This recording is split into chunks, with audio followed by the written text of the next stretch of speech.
Hi, നമ്മളിന്ന് നോക്കാൻ പോകുന്ന പോർഷനാണ് the system of regional accounts in India. ഇതിന് മുമ്പത്തുള്ള പോർഷൻസ് നമ്മൾ പ്രീവിയസ് വീഡിയോയിൽ അപ്ലോഡ് ചെയ്തിട്ടുണ്ട്. അത് കാണാത്തവർ അത് പോയി കാണുക. ആദ്യമായിട്ടാണ് ചാനൽ കാണുന്നതെങ്കിൽ മറക്കാതെ സബ്സ്ക്രൈബ് ചെയ്ത് ലൈക്കും കൂടെ ചെയ്യുക. അപ്പോൾ നമ്മൾ പോർഷനിലേക്ക് കിടക്കാം. The system of regional accounts in India. ഇതിൽ ഫസ്റ്റ് റീജിയണൽ അക്കൗണ്ട്സിനെ കുറിച്ചാണ് പറഞ്ഞേക്കുന്നത്. It provide an integrated database innumerable transaction taking place in regional economy helps in decision making at the regional level. ഇതിൽ മെയിനായിട്ട് എന്താ പറയുന്നത്, റീജിയണൽ അക്കൗണ്ട്സിനെ കുറിച്ചാണ് പറയുന്നത്. റീജിയണൽ എക്കോണമിയിൽ നടക്കുന്ന ഡിഫറെന്റ് ടൈപ്പ് ഓഫ് ട്രാൻസാക്ഷൻ എന്താ ഒരു ഡേറ്റാബേസ് പ്രൊവൈഡ് ചെയ്യുന്നതാണ് റീജിയണൽ അക്കൗണ്ട്സ് എന്ന് പറയുന്നത്. ഇത് ഡിസിഷൻ മേക്കിങ്ങിനും ഒരു റീജിയണൽ ലെവലിൽ ഡിസിഷൻ മേക്കിങ്ങിന് ഹെൽപ്പ് ചെയ്യുന്നു. ഓക്കെ അല്ലേ? ഇത് ജസ്റ്റ് ഒരു ഐഡിയക്ക് വേണ്ടി മാത്രം നോട്ട് ചെയ്ത് വെച്ചാൽ മതി. അടുത്ത് പറഞ്ഞിരിക്കുന്നതാണ് state income or net state domestic product NSDP. ഇത് നോട്ട് ചെയ്തോ. NSDP എന്ന് വെച്ചാൽ എന്താ? നെറ്റ് സ്റ്റേറ്റ് ഡൊമസ്റ്റിക് പ്രൊഡക്റ്റ് ആണ്. ഇതിനെക്കുറിച്ച് പറയുവാണെങ്കിൽ it measures the monetary terms of volume of all goods and services produced in the state within a given period of time accounted without duplication. ഇത് നമുക്ക് simple ആയിട്ട് പറയുവാണെങ്കിൽ GDP ആണ്. GDP എന്താ ചെയ്യുന്നത്? GDPയിലെ value of goods and services ആയിരുന്നു within a country. ഇതും അത് തന്നെയാണ് value of goods and services produced in a state ആണ് ഇവിടെ വ്യത്യാസം. GDP നാഷണൽ ആണെങ്കിൽ NSDP എങ്ങനെയായിരിക്കും? Measure the total value at state or regional level. Okay ആണോ? സ്റ്റേറ്റ് അല്ലെങ്കിൽ റീജിയണൽ ലെവലിലായിരിക്കും മെഷർ ചെയ്യുന്നത്. അത് ഡ്യൂപ്ലിക്കേഷൻ അവോയ്ഡ് ചെയ്യും. ഇതാണ് മെയിൻ ആയിട്ട് ഇതിൽ പറയുന്നത്. പെർ ക്യാപിറ്റ സ്റ്റേറ്റ് ഇൻകം എന്ന് വെച്ചാൽ എന്താ? പെർ ക്യാപിറ്റ ഇൻകം നമ്മൾ ഫസ്റ്റ് നോക്കിയതായിരുന്നു. പെർ ക്യാപിറ്റ ഇൻകം എന്ന് വെച്ചാൽ GDP ഡിവൈഡഡ് ബൈ പോപ്പുലേഷൻ നമ്മൾ ചെയ്തതായിരുന്നു. ഇവിടെ പറഞ്ഞിരിക്കുന്നത് എന്താ? Per capita is obtained by dividing NSDP എന്ന് വെച്ചാൽ നെറ്റ് സ്റ്റേറ്റ് ഡൊമസ്റ്റിക് പ്രോഡക്റ്റ്, അതായത് സ്റ്റേറ്റ് ഇൻകം ആണ് മെൻഷൻ ചെയ്തിരിക്കുന്നത്, by mid year project population of the state. അതായത് state income divided by population of the state ആണ് എന്ത് പെർ ക്യാപിറ്റ സ്റ്റേറ്റ് ഇൻകം ആയിട്ട് പറഞ്ഞിരിക്കുന്നത്. ജസ്റ്റ് ഒരു ഐഡിയക്ക് വേണ്ടി നോട്ട് ചെയ്ത് വെച്ചോ. ഓക്കെ അല്ലേ? അടുത്ത് മെയിൻ ആയിട്ട് പറഞ്ഞിരിക്കുന്ന പോയിന്റ് ആണ് സ്റ്റേറ്റ് ലെവൽ എസ്റ്റിമേറ്റ്സ് ആരാ പ്രിപ്പയർ ചെയ്യുന്നത്? സ്റ്റേറ്റ് ഇൻകം യൂണിറ്റ്സ് ആണ് പ്രിപ്പയർ ചെയ്യുന്നത്. സെൻട്രൽ സ്റ്റാറ്റിസ്റ്റിക്കൽ ഓർഗനൈസേഷൻ എന്താ ചെയ്യുന്നത്? അസിസ്റ്റ് സ്റ്റേറ്റിനെ അസിസ്റ്റ് ചെയ്യുന്നു.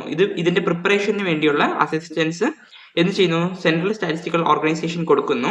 അതേപോലെ അഡ്വൈസ് പ്രൊവൈഡ് ചെയ്യുന്നു. എന്താ? കൺസെപ്ഷ്യൽ ബേസിസിൽ അഡ്വൈസ് പ്രൊവൈഡ് ചെയ്യുന്നു. മെത്തഡോളജിക്കൽ പ്രോബ്ലത്തിന്റെ ബേസിസിൽ അഡ്വൈസ് പ്രൊവൈഡ് ചെയ്യുന്നു. ഈ മെത്തഡോളജിക്കൽ പ്രോബ്ലം എന്ന് വെച്ചാൽ ഡേറ്റ കളക്ഷൻ ചെയ്യുമ്പോഴുണ്ടാകുന്ന പ്രോബ്ലംസ്, അതേപോലെ അനലൈസ് ചെയ്യുമ്പോൾ ഉണ്ടാകുന്നത്, ഇങ്ങനത്തെ പ്രോബ്ലംസ് ഒക്കെയാണ് മെത്തഡോളജിക്കൽ പ്രോബ്ലത്തിൽ മെയിൻ ആയിട്ട് പറയുന്നത്. ഇത് ഡീറ്റെയിൽ ആയിട്ടില്ല, ജസ്റ്റ് ഒരു ഐഡിയക്ക് വേണ്ടി മാത്രമാണ് പറയുന്നത്. അടുത്ത് പറഞ്ഞിരിക്കുന്ന പോർഷൻ ആണ് സൂപ്ര റീജിയണൽ സെക്ടേഴ്സ്. ഇത് നോട്ട് ചെയ്ത് വെച്ചോ. സിസ്റ്റം ഓഫ് റീജിയണൽ അക്കൗണ്ട്സിൽ നമ്മൾ മെയിൻ ആയിട്ട് നോക്കുന്നത് GDP ഒരു നാഷണൽ ലെവലിൽ എന്ത് ചെയ്യുന്നു? ഗുഡ്സ് ആൻഡ് സർവീസസിന്റെ വാല്യൂ കാൽക്കുലേറ്റ് ചെയ്യുന്നു, മെഷർ ചെയ്യുന്നു. പക്ഷേ NSDP എന്ത് ചെയ്യുന്നു? NSDP എന്ന് വെച്ചാൽ നെറ്റ് സ്റ്റേറ്റ് ഡൊമസ്റ്റിക് പ്രോഡക്റ്റ് എന്ത് ചെയ്യുന്നു? അതായത് ഓരോ സ്റ്റേറ്റ് അല്ലെങ്കിൽ റീജിയണൽ ലെവലിലുള്ള പ്രൊഡ്യൂസ് ചെയ്യുന്ന ഗുഡ്സ് ആൻഡ് സർവീസസിന്റെ വാല്യൂ ആഡ് ചെയ്യുന്നു. ഓക്കെ ആണോ? പക്ഷേ എല്ലാ ആക്ടിവിറ്റീസും അങ്ങനെ ചെയ്യാൻ പറ്റില്ല. അതാണ് പറയുന്നത്. ചില ആക്ടിവിറ്റീസിന് എക്സംഷൻ പോലെ അവർ പറഞ്ഞിട്ടുണ്ട്. നമ്മൾ റെയിൽവേസിന്റെ കേസ് എടുക്കുവാണെങ്കിൽ റെയിൽവേ ട്രെയിൻസ് ഒക്കെ എങ്ങനെയായിരിക്കും? ഒരു സ്റ്റേറ്റിലിരുന്ന് വേറൊരു സ്റ്റേറ്റിലേക്ക് മൂവ്മെന്റ് ചെയ്യുന്നു. ഇതിനെ എങ്ങനെയാണ് മെഷർ ചെയ്യുന്നത്?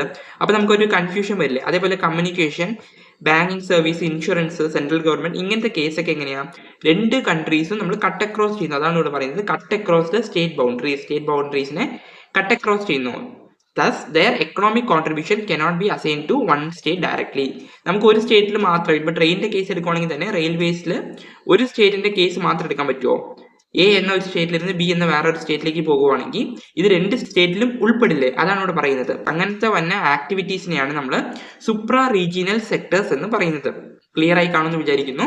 ജസ്റ്റ് ഒരു ഐഡിയ മാത്രം നോക്കിയാൽ മതി. ഇപ്പൊ എന്താ പറഞ്ഞേക്കുന്നതെന്ന് മനസ്സിലായില്ലേ? സൂപ്ര റീജിയണൽ സെക്ടേഴ്സ് എന്ന് വെച്ചാൽ അത് ഓർത്താൽ മതി. പിന്നെ പറയുന്നത് എന്താ? The estimate for these supra-regional activities are compiled for economy as a whole and allocated to the state on the basis of relevant indicators. ഇത് മെയിൻ ആയിട്ട് വേറെ ഇൻഡിക്കേറ്റേഴ്സിന്റെ ബേസിസിൽ എങ്ങനെ ചെയ്യും? പ്രോപ്പർ ആയിട്ട് അലോക്കേറ്റ് ചെയ്യും. അപ്പൊ നമ്മൾ അടുത്ത പോർഷൻ നോക്കാം. GDP and welfare. GDP of a country can be taken as the index of welfare of the people. ഈ വെൽഫെയർ എന്ന് വെച്ചാൽ എന്താ? വെൽഫെയർ എന്ന് വെച്ചാൽ വെൽ ബീയിങ് എന്ന് പറയാം, അല്ലെങ്കിൽ ക്വാളിറ്റി ഓഫ് ലൈഫ് എന്ന് പറയാം, അല്ലെങ്കിൽ quality of life of the individual society. ഇതിൻ്റെയൊക്കെ ഒരു ക്വാളിറ്റി ആയിട്ടുള്ള ലൈഫ് എന്ന് പറയാം. അതാണ് മെയിൻ ആയിട്ട് പറയുന്നത്. ഈ GDPനെ നമ്മൾ വെൽഫെയർ ഇൻഡെക്സ് ആയിട്ട് എടുക്കാൻ പറ്റുമെന്നാണ് ചോദിച്ചേക്കുന്നത്. പക്ഷെ അതിൽ താഴെ തന്നെ പറയുന്നുണ്ട് GDP measure excludes the following which are critical four overall wellbeing of the citizens. So just ഒരു എക്സംഷൻ പോലെയാണ് പറയുന്നത്. ഇത് ഡീറ്റെയിൽ ആയിട്ട് നോക്കണ്ട, ഈ പോയിന്റ്സ് മാത്രം ജസ്റ്റ് ഒന്ന് നോക്കിയാൽ മതി. ഓക്കെ ആണോ? അപ്പൊ നമ്മൾ പോയിന്റ്സ് നോക്കാം. ഫസ്റ്റ് പോയിന്റ് ആണ് income distribution and therefore GDP per capita is completely inadequate measure of welfare. GDP per capita is a completely inadequate measure of welfare. ഇതെന്താ ഇൻഅഡിക്വേറ്റ് മെഷർ ഓഫ് വെൽഫെയർ ആണ് first തന്നെ പറഞ്ഞിരിക്കുന്നത്. കാരണം എന്നാ GDP പറഞ്ഞിരിക്കുന്നത് GDP economic activity മാത്രമാണ് measure ചെയ്യുന്നത്. അത് ഓവറോൾ വെൽബീയിങ്ങിനെ എന്ത് ചെയ്യുന്നില്ല, മെഷർ ചെയ്യുന്നില്ല. അതാണ് ഇതിൽ പറയുന്നത്. അതുകൊണ്ട് തന്നെ ഇത് ഇൻഅഡിക്വേറ്റ് മെഷർ ഓഫ് വെൽഫെയർ ആണ്. സെക്കൻഡ് പോയിന്റിൽ പറഞ്ഞിരിക്കുന്നത് ക്വാളിറ്റി ഇംപ്രൂവ്മെന്റ്സ്. ക്വാളിറ്റി ഇംപ്രൂവ്മെന്റ്സ് എന്ന് വെച്ചാൽ ഈ GDP മെയിൻ ആയിട്ട് ക്വാണ്ടിറ്റിയിലാണ് ഫോക്കസ് ചെയ്യുന്നത്, ക്വാളിറ്റിയിൽ ഫോക്കസ് ചെയ്യുന്നില്ല. അടുത്ത പോയിന്റ് എന്താ പറയുന്നത്, ഡ്രഗ്സ്, ഗാംബ്ലിംഗ് എക്സെട്ര. നമ്മൾ മെയിൻ ആയിട്ട് നോക്കുന്നത് GDP മെഷർ ഇങ്ങനത്തെ ഫോളോയിങ് ഫാക്ടേഴ്സ് ഒക്കെ എക്സ്ക്ലൂഡ് ചെയ്യുന്നു. ഡ്രഗ്സ്, ഗാംബ്ലിംഗ് ഇങ്ങനത്തെ ഒക്കെ ഫാക്ടേഴ്സ്, ഇങ്ങനത്തെ ഒക്കെ ആക്ടിവിറ്റീസ് ഒരു എക്കണോമിയിൽ നെഗറ്റീവ് ഇമ്പാക്റ്റ് ആണ് ക്രിയേറ്റ് ചെയ്യുന്നത്. ഓക്കെ ആണോ? അടുത്ത് പറയുന്ന point non market production. Non market production എന്ന് വെച്ചാൽ എന്താ, അതായത് നോൺ മോണിറ്ററി ട്രാൻസാക്ഷൻ ഇങ്ങനത്തെയൊക്കെയാണ് കൺസിഡർ ചെയ്യുക. Non monetary transaction health, education levels, എഡ്യൂക്കേഷന്റെ ലെവലാണ്. പിന്നെ political participation, social political factors ഇതൊക്കെ അവർ കൺസിഡർ ചെയ്യുന്നില്ല GDP-യിൽ. കാരണം അത് നോൺ മോണിറ്ററി ഫാക്ടേഴ്സ് ആണ്. ഓക്കെ അല്ലേ?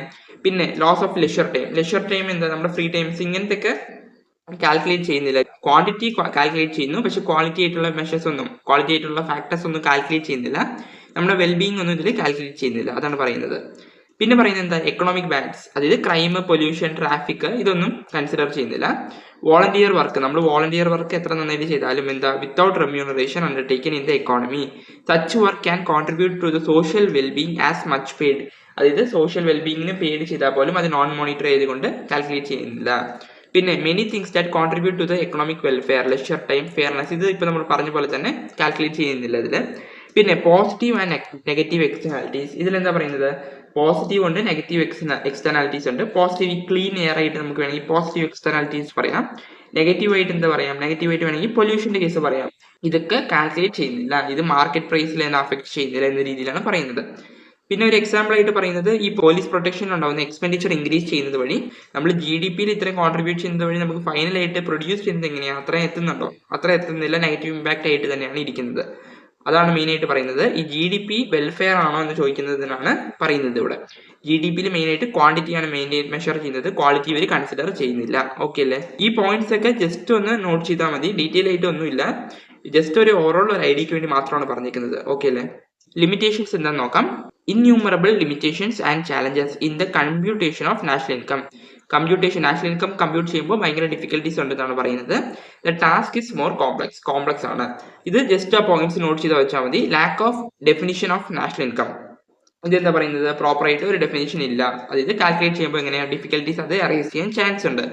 അതേപോലെ final goods and intermediate goods. ഇപ്പൊ ഞാനൊരു എക്സാമ്പിൾ പറയാം. വീറ്റ് എന്ന ഒരു പ്രോഡക്റ്റ് അത് നമ്മൾ വേണമെങ്കിൽ ഫൈനൽ കൺസംഷന് യൂസ് ചെയ്യാം. വീറ്റ് ഫൈനൽ കൺസംഷന് വേണമെങ്കിൽ യൂസ് ചെയ്യാം. പക്ഷേ ബ്രെഡ് മാനുഫാക്ചറിങ് അല്ലെങ്കിൽ ബ്രെഡ് പ്രൊഡ്യൂസ് ചെയ്യുന്ന ഒരു ബേക്കറിനെ സംബന്ധിച്ച് വീറ്റ് ഫൈനൽ ഗുഡ് ആണോ? അതൊരു ഇന്റർമീഡിയറ്റ് ഗുഡ് അല്ലേ? അത് വീട്ടിലിരുന്ന് ബ്രെഡ് ആയിട്ട് പ്രൊഡ്യൂസ് ചെയ്യണ്ടേ? അപ്പം അങ്ങനത്തെ ചില ഫാക്ടേഴ്സ് ഒക്കെ എന്ത് ചെയ്യണം, ഫൈനൽ ഗുഡ്സ് ആണോ ഇന്റർമീഡിയറ്റ് ഗുഡ്സ് ആണോ തമ്മിൽ ഒരു അക്യുറേറ്റ് ഡിസ്റ്റിങ്ഷൻ ഉണ്ട്. അതാണ് അവിടെ പറയുന്നത്. പിന്നെ ട്രാൻസ്ഫർ പേയ്മെന്റ്സ് നമ്മൾ ഓൾറെഡി നോക്കിയതാണ്, പെൻഷന്റെ ഒക്കെ കേസ്. ഡ്യൂറബിൾ ഗുഡ്സ് എന്ന് വെച്ചാൽ എങ്ങനെയാ, ഒരു പർട്ടിക്കുലർ ടൈം പീരീഡ് ഉണ്ടായിരിക്കും, ഏത് ടൈം പീരീഡിലാണ് അത് ആഡ് ചെയ്യേണ്ടത് എന്നൊരു കൺഫ്യൂഷൻ മേ ബി അറൈസ് ചെയ്യാം. അതാണ് കാൽക്കുലേഷൻ ഒരു ഭയങ്കര കോംപ്ലക്സ് ആണെന്ന് പറയുന്നത്. ഡിസ്ട്രിബ്യൂഷൻ ഓഫ് ഇൻകം ഡിസ്ട്രിബ്യൂഷൻ എങ്ങനെയായിരിക്കും, ഇച്ചിരി ഡിഫിക്കൽട്ടി ഉണ്ടായിരിക്കും, അതാണ് ഇവിടെ ജസ്റ്റ് പറയുന്നത്. പിന്നെ valuation of new goods at constant price. ഇതെന്താ പറയുന്നത്, നമുക്ക് ഒരു പുതിയ ഗുഡ്സ് നമ്മൾ പ്രൊഡ്യൂസ് ചെയ്തു, ആ ഗുഡിന്റെ വാല്യൂ അസൈൻ ചെയ്യാൻ ഭയങ്കര ഡിഫിക്കൽട്ട് ആണ്. കാരണം എന്നാ, പ്രീവിയസ് ആയിട്ട് അതിന്റെ വാല്യൂ നമുക്ക് റെഫറൻസ് ഒന്നും ഇല്ല, അതാണ് പറയുന്നത് മെയിൻ ആയിട്ട്. പിന്നെ വാല്യൂ ഓഫ് ഗവൺമെന്റ് സർവീസസിന്റെ വാല്യുവേഷൻ എങ്ങനെയായിരിക്കും, നമ്മൾ നോക്കിയതായിരുന്നു.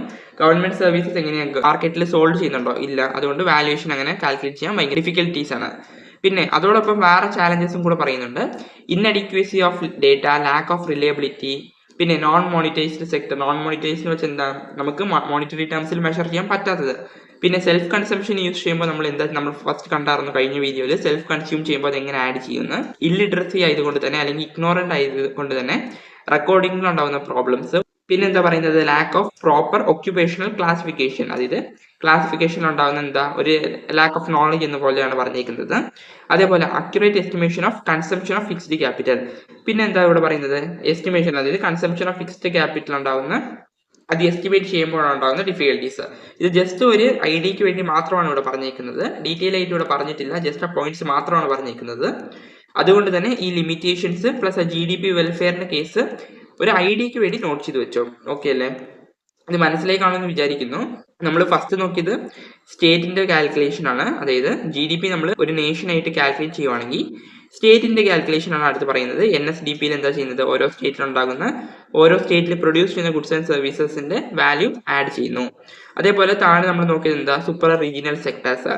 എല്ലാ സ്റ്റേറ്റിലും എല്ലാ പ്രൊഡ്യൂസ് ചെയ്യുന്ന ഗുഡ്സ് ആഡ് ചെയ്യുമ്പോൾ റെയിൽവേസിന്റെ കേസിൽ എങ്ങനെയാ? അത് ഏത് സ്റ്റേറ്റിൽ ആഡ് ചെയ്യുന്ന ഒരു കൺഫ്യൂഷൻ ഉണ്ട്. ഇങ്ങനത്തെ ആക്ടിവിറ്റീസ് സൂപ്രാ റീജിയണൽ സെക്ടേഴ്സ് എന്ന എക്കോണമിയിൽ പെടുന്നു. പിന്നെ പറയുന്നതാണ് GDP വെൽഫെയർ. GDP വെൽഫെയറിൽ നമ്മൾ നോക്കിയത് എന്താ? ഇൻഡെക്സ് ഓഫ് വെൽഫെയർ ആണോ നോക്കി. പക്ഷേ GDP വെൽഫെയർ കുറെ കാര്യങ്ങൾ കാൽക്കുലേറ്റ് ചെയ്യുന്നില്ല, അതായത് കൺസിഡർ ചെയ്യുന്നില്ല. അതായത് പീപ്പിളുടെ വെൽഫെയർ കൺസിഡർ ചെയ്യുന്നില്ല. അത് ബെനിഫിറ്റ്, മോണിറ്ററി ടേംസിലുള്ള ബെനിഫിറ്റ് ആണ് കൺസിഡർ ചെയ്യുന്നത്. ഇങ്ങനത്തെ പോയിന്റ്സ് ആണ് നമ്മൾ മെയിൻ ആയിട്ട് നോക്കിയത്. അതുകൊണ്ട് തന്നെ ഇത് ജസ്റ്റ് ഒരു നോട്ട് ചെയ്ത് വെച്ചാൽ മതി. ടെക്സ്റ്റ് ഒന്നും കൂടെ വായിച്ചു നോക്കുവാണെങ്കിൽ ഇച്ചിരി കൂടെ ക്ലിയർ ആയിട്ട് മനസ്സിലാകും. ഓക്കെ അല്ലേ? അടുത്ത വീഡിയോയിൽ നമ്മൾ നെക്സ്റ്റ് യൂണിറ്റ് സ്റ്റാർട്ട് ചെയ്യാം. ഇത് മനസ്സിലായി കാണുമെന്ന് വിചാരിക്കുന്നു. അപ്പോൾ വീഡിയോ ഇഷ്ടപ്പെടുവാണെങ്കിൽ ലൈക്ക് ചെയ്യുക, മറക്കാതെ സബ്സ്ക്രൈബ് ചെയ്ത് സപ്പോർട്ട് ചെയ്യുക. അടുത്ത വീഡിയോയിൽ കാണാം.